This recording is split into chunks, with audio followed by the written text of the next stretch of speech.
All right, libertarians. Yes, libertarians. Yes. Way to go, Libertarian Party. You did it. You did what I and so many others recognized you all needed to do. You had the sense to nominate former New Mexico Governor Gary Johnson for President of the United States. Thank you.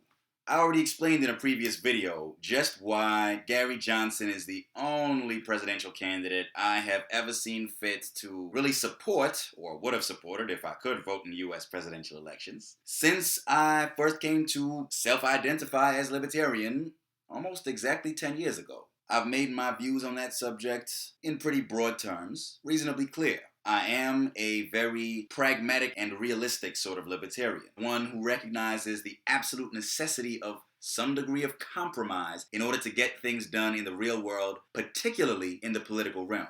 I also think that as a matter of principle, not just strategy or pragmatism, but as a matter of principle, anytime you take an abstract theory, including a political ideology, such as libertarianism, and apply it in the real world, there are always going to be serious problems that will result if you try to apply that ideology in its purest, most unadulterated form, because the real world is just much too messy for any purely theoretical construct to be workable when you try to put it into practice without any kind of compromise, without any degree of dilution whatsoever. So the positions that Gary Johnson took in this Libertarian Party campaign that alienated so many rank-and-file libertarians don't particularly bother me. I think that the compromise positions he's taken on those issues can be justified. I'm not going to go into too much detail right now. What's critical is that he approach public policy in general with a concrete liberty ethic in mind. Now, what do I mean when I talk about a liberty ethic? What I have in mind is that anytime certain people advocate government intervention in a particular area, I think that there should be a general presumption against that intervention, and the presumption should be in favor of maximum individual freedom and minimal, or if possible, no government intrusion or involvement of any kind.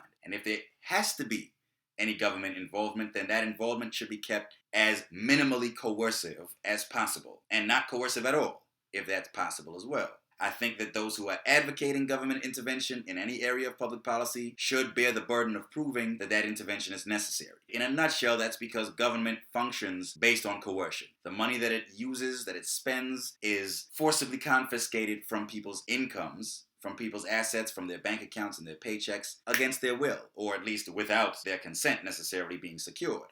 Even if you don't want to pay up, the government will still take what it believes it's entitled to have from your earnings, whether you like it or not. We should keep that coercion to a minimum. I'm not a doctrinaire libertarian who says the government should never coerce at all. I'm not an anarchist who says that the government should not exist at all. But I do think that government should be limited to the greatest extent possible. I think that Gary Johnson is a candidate who has that kind of liberty ethic, and since he's a libertarian rather than a liberal or conservative, I think he does make a good faith effort to apply that liberty ethic consistently across the board in the economic realm, in the social realm, and in the foreign policy realm. That's the kind of full spectrum libertarianism that is nonetheless pragmatic and realistic that I think the country could use.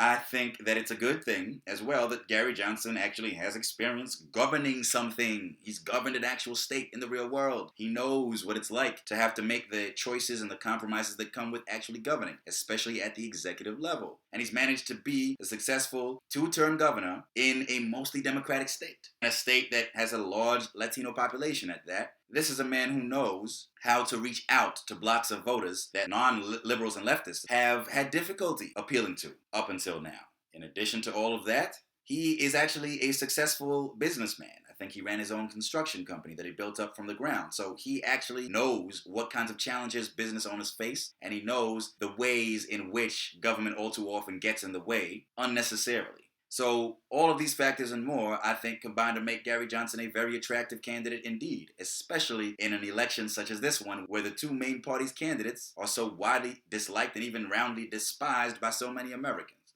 and with good reason, if you ask me. So I'm glad that this election is playing out in that way so far, at least. I'm completely appalled by the Trump phenomenon, as I've made abundantly clear on this channel, but if there's one silver lining to this oh-so-dark cloud, it's that it has at least created an opening and an opportunity for the liberty movement to make its values and its principles known to the American public in a big way.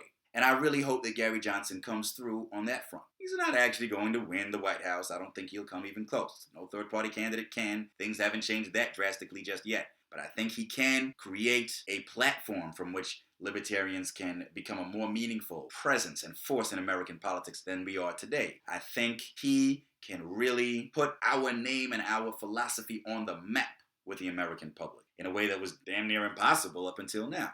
But I am very aware of some of the concerns that other libertarians who didn't support his candidacy have about him. He doesn't always perform that well in debates. I actually noticed that 4 years ago when he first ran for the Republican presidential nomination in 2011. He was partly at a disadvantage because there were so many candidates and because he was one of the candidates whom the major media outlets weren't inclined to give much attention at first. But he still could have spoken up more and been more forceful in those debates and attracted more attention from the moderators. He wasn't able to pull that off. Now, I've seen him give standalone speeches. I've spoken to him one-on-one. He's capable of connecting with people, and he's capable of giving a real stem winder of a speech. But he needs to step up his skills in the field of debate as well. He needs to be able to get his message across clearly, concisely, and memorably. And he needs to distill those often complicated libertarian ideas in a way to which ordinary Americans will be able to relate. That's the key. And I understand he hasn't always performed that well in that department up until now. That is the main area, frankly, where I hope that he and his advisors and everyone who works on his campaign can really put their heads together and make sure he corrects whatever deficiencies he may have in that area. The main way in which he's going to be able to do some good in this campaign is simply by representing the cause of liberty to the American people, to the general electorate, and contrasting his approach favorably with the approaches of Donald Trump and Hillary Clinton. So it's critical that former Governor Johnson brush up on his debate skills. I would love to be in a position to actually help him out with that personally. I would do that if I could. If anyone connected to Gary Johnson's campaign sees this video, by all means, get in touch with me. I would love to give the candidate some pointers. On the whole, for me personally, for someone of my convictions, the results of this past weekend's convention are cause for celebration, and I'm looking forward to seeing how the rest of this campaign turns out, simply for that reason. It's been a pretty dark time so far in this campaign, due to the nonsense that's been going on. Now with Gary Johnson in the running, and now with the major news media beginning to wake up to his candidacy and give him, not equal time, but more time than libertarian candidates normally get, I think that we just might be able to take that silver lining in the dark cloud and increase it, grow it, until who knows? Maybe the whole cloud will turn out to be silver. Here's hoping.